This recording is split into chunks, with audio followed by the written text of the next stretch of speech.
Hello friends, welcome to my channel. I am Akanksha ग्रेरी।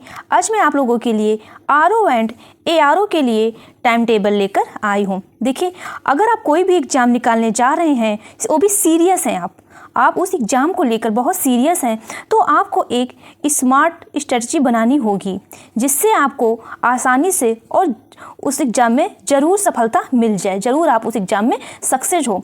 तो उसके लिए आपके लिए टाइम टेबल बहुत इम्पॉर्टेंट रोल निभाता है। देखिए, टाइम टेबल ना तो बहुत इजी होना चाहिए और ना तो बहुत हार्ड होना चाहिए, क्योंकि अगर आपने बहुत हार्ड बना लिया और आप उसको जब भी फॉलो करने बैठ जाएंगे तो आपसे वो होगा ही नहीं। जब ये आपसे होगा नहीं तो आपको डीमोटिवेट फील होगा, फिर आपको लगेगा, ये फील होगा कि मैं इस एग्ज़ाम को नहीं निकाल पाऊँगा या नहीं निकाल पाऊँगी। तो टाइम टेबल ऐसा होना चाहिए तो ना तो ज़्यादा ये ईजी हो, ठीक है, कि आपने एक टॉपिक रख लिया, पूरे दिन में आपने बस उसी को किया, ठीक है। तो ये मॉडरेट लेवल का होना चाहिए, ठीक है। तो आइए हम लोग देखते हैं कि क्या टाइम टेबल होना चाहिए। देखिए, आप स्टडी करिए, ठीक है। आप देखते होंगे बहुत लोगों का प्री रुक जाता है कुछ ही नंबरों से। तो वो क्यों रुक जाता है? क्योंकि उनकी प्रॉपर वो अपने स्ट्रेटजी फॉलो नहीं करते हैं। प्रॉपर उनको ये नहीं पता होता है कि हम क्या पढ़ें और क्या ना पढ़ें। देखिए, सिलेबस तो बहुत लेंदी है, वो भी आप अगर जीएस की बात करें तो जीएस एक समझ लीजिए समुद्र की तरह है। अगर आप पूरा पढ़ने बैठ जाएँ तो आपको 1 साल तक लग जाएगा, बट अभी हमारे पास इतना टाइम नहीं है। हमें वो टॉपिक पहले करने हैं जिस टॉपिक से हमारे क्वेश्चन आने के बहुत चांसेस हैं। ये आपको कैसे लगेगा? जब आप प्रीवियस ईयर क्वेश्चन पेपर आप उठाकर देखेंगे, इससे आपको पता चल जाएगा कि कहाँ से क्वेश्चन और किस टॉपिक से क्वेश्चन ज़्यादा आ रहे हैं। तो आप उस पर पहले फोकस करिए। देखिए, अभी एग्जाम को हमारे पास कितना टाइम है? 4 से 5 मंथ हार्डली है, ठीक है।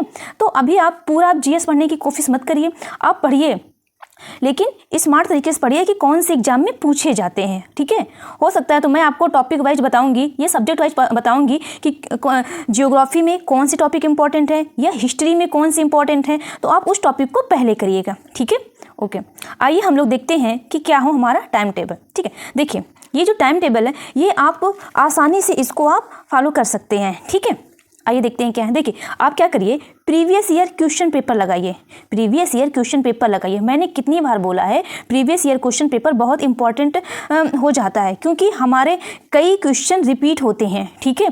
तो आप इसको जरूर लगाइए, ये आपको याद ही हो जाना चाहिए, आप इतनी बार इसकी प्रैक्टिस कर लें, ठीक है। तो प्रीवियस ईयर क्वेश्चन पेपर आप अभी एग्जाम में थोड़ा टाइम है तो आप क्या करिए, वीक में 2 पेपर सॉल्व करिए। सिर्फ वीक में 2 पेपर आप सॉल्व करिए और उसको एनालाइज करिए कि कहाँ से क्वेश्चन पूछते हैं, ठीक है। मैंने उस पर वीडियो बना के रखे हैं कि कौन से ईयर में कितने क्वेश्चन किस सब्जेक्ट से आते हैं। अगर आपने मेरा वो वीडियो नहीं देखा है तो आपके लिए वो वीडियो बहुत ज़्यादा हेल्पफुल रहेगी, ठीक है। ओके, फिर आप क्या करिए, टेस्ट पेपर दीजिए। आप टेस्ट पेपर आप अभी से देना स्टार्ट कर दीजिए। हो सकता है आप अभी टेस्ट पेपर दे रहे हैं तो आपको लगेगा कि मुझसे क्वेश्चन नहीं हो रहे हैं और आपको डिमोटिवेट फील होगा, तो बट आप उससे परेशान मत होइए, आप लेकिन दीजिए। अभी से क्या हो जाएगा, अगर आप अभी से देना स्टार्ट कर देंगे तो आपकी प्रैक्टिस हो जाएगी, ठीक है। तो क्या करेंगे, वीक में 2 paper previous year question paper solve करना है और वीक में 2 टेस्ट पेपर देना है। हो सकता है आप उसको बाई ना कर पाएँ तो आपको यूट्यूब में तो एकदम फ्री मिल जाता है, और मैं भी टेस्ट पेपर करा ही रही हूँ तो आप उससे हेल्प ले सकते हैं, ठीक है। देखिए, हिंदी आपके सफलते में हिंदी का बहुत ज़्यादा रोल है। आपको अगर हिंदी में थोड़ा सा भी आपकी गलतियाँ हुई तो आप सक्सेस से बाहर भी हो सकते हैं, ठीक है। चाहे इंग्लिश मीडियम वाले ही क्यों ना हो, हिंदी को आपको अच्छे से करना चाहिए। हिंदी में मैंने क्या बोला, 58+ का आप टारगेट करिए। देखिए, लोग पिछली बार 60 भी लेकर आए हैं, तो आप 50+ का टारगेट जरूर रखिए, इससे क्वेश्चन आपके कम होना ही नहीं चाहिए, ठीक है। तो हिंदी आप क्या करिए, डेली। देखिए, हिंदी बहुत इजी है, आप इसमें केवल 6 टॉपिक हैं। हिंदी को इस तरीके से तैयार करिए कि आपके लिए प्री और मेंस दोनों के लिए अच्छी से प्रिपरेशन हो जाए आपके लिए, ठीक है, प्रिपेयर हो जाए। क्योंकि मेंस में केवल एक टॉपिक कम है, वो भी पर्यायवाची, ठीक है। लेकिन आप हिंदी ऐसे पढ़िए कि आपको मेंस के लिए ज़्यादा एफर्ट ना डालना पड़े, ठीक है, और आपको आसानी से याद हो जाएगा, ठीक है। तो आप क्या करिएगा, हिंदी के लिए केवल आप 1 घंटे निकालिएगा। 1 घंटे आप हिंदी के लिए डेली निकालिएगा, ठीक है। वो आपके लिए एक रिफ्रेश का काम करेगा। जैसे आपने विलोम याद कर लिया तो आधे घंटे आप क्या करेंगे, आप जो भी बुक है आपके पास उससे पढ़िएगा और आधे घंटे आप घटनाचक्र पूर्वावलोकन से क्वेश्चन सॉल्व करिएगा, ठीक है। आधे घंटे क्या करेंगे, घटनाचक्र पूर्वावलोकन से आप क्वेश्चन सॉल्व करेंगे। इससे क्या होगा, हाँ क्वेश्चन वो वाले सॉल्व करने हैं जो आप टॉपिक पढ़ रहे होते। मान लीजिए आपने विलोम पढ़ा, विलोम आपने पढ़ा तो कितने भी विलोम आए हैं उससे रिलेटेड आप क्वेश्चन सॉल्व करिए, ठीक है। इससे आपकी तैयारी बहुत अच्छे से होती रही है। देखिए क्या करिए, आप आराम से पढ़िए हिंदी, ठीक है, आराम से, अभी क्योंकि टाइम है तो आप 1 वीक भी आप ले सकते हैं। एक टॉपिक को पढ़ने के लिए 1 आवर आप डेली पढ़ेंगे, 1 वीक आप एक टॉपिक को 1 वीक कर सकते हैं। हाँ, हो सकता है आपको बोरिंग लगे तो आप अपने अकॉर्डिंग 2 टॉपिक कर लीजिएगा, ठीक है, 2 टॉपिक आप कर लीजिएगा। देखिए मेरे अकॉर्डिंग क्या, आप एक दिन में, एक वीक में एक ही टॉपिक पढ़िए, वो भी अच्छे से आपको क्लियर हो जाए, ठीक है। फिर आप क्या करिएगा, और रिवीजन आप जरूर करते रहिएगा। अब देखिए घटनाचक्र पूर्वावलोकन, देखिए आपको और क्या पढ़ना है, 2 जीएस पेपर आपको डेली करना है। देखिए 2 जीएस पेपर या तो आप उठा लीजिए जो भी आपको थोड़ा सा भी इजी लगे, क्योंकि आप थोड़ा इजी से स्टार्ट करिए तभी आपको थोड़ा सा उसमें इंटरेस्ट होगा, ठीक है। अगर आपको ज्योग्राफी अच्छा लगता है तो ज्योग्राफी उठा लीजिए या साइंस उठा लीजिए, ठीक है। आप साइंस में कौन सा पार्ट जो ज़्यादा आता है, बायोलॉजी पार्ट आप उठा लीजिए, ठीक है। तो आप जीएस में या तो आप ईवीएस उठा लीजिए, ठीक है, या तो ईवीएस उठा लीजिए या तो हिस्ट्री उठा लीजिए, क्योंकि हिस्ट्री से भी बहुत सारे क्वेश्चंस आते हैं, ठीक है। हिस्ट्री से भी आपको बहुत सारे क्वेश्चन आते हैं और ये भी सॉल्व करना। तो आप कोई भी जो आपको अच्छा लगे, थोड़ा से अभी क्या करिए, आप स्टार्टिंग फेज है तो आपको जो भी पहले पसंद हो आपको, तो वो आप जीएस पेपर 2 उठा लीजिए, ठीक है। और जो भी वो पेपर उठाइए, जो टॉपिक वाइज पढ़िए। देखिए घटनाचक्र पूर्वावलोकन में यही अच्छी बात होती है कि वो टॉपिक वाइज दिया रहता है उसमें, और फिर क्वेश्चन नीचे दिए रहते हैं। तो आप जैसे मान लीजिए पॉलिटी आपने पढ़ा, पॉलिटी में आपने पढ़ा, हाँ क्या पढ़ा, प्रीएम्बल पढ़ा, तो उसी से प्रीएम्बल से रिलेटेड आप क्या करिए, क्वेश्चन पेपर आप सॉल्व करिए, ठीक है।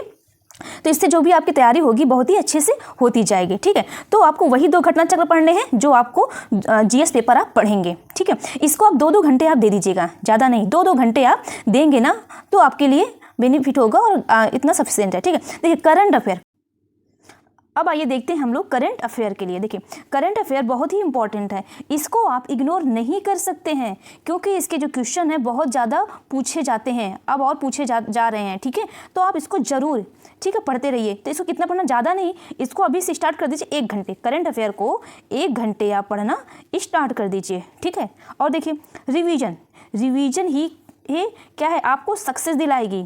अगर आप रिवीजन नहीं करेंगे तो एग्जाम में क्या होगा, आपको आते हुए भी क्वेश्चन आपसे गलत हो जाएंगे, जो कि आपको क्या कर सकते हैं, आपको वो असफलता की ओर ले जा सकते हैं। क्योंकि क्या होता है, जब आपको इजी भी क्वेश्चन आ गया और आपने उसको देखा है तो आप कन्फ्यूजन की वजह से उसको गलत कर देंगे, जो कि आमतौर पर लोग जिसने अच्छे से रिवीजन किया है वो आपसे आगे निकल जाएगा, ठीक है। देखिए ये एग्जाम की मैं आपको बता रही हूँ रियलिटी, इस एग्जाम में वो बच्चे भी बैठेंगे जो यूपी पीसीएस भी दे रहे हैं, ठीक है, जिनका भी कुछ नंबर से रह गया है, जो हो सकता है यूपीएससी की तैयारी करें वो भी स्टूडेंट देंगे, ठीक है, बैंक एसएससी तो देंगे ही।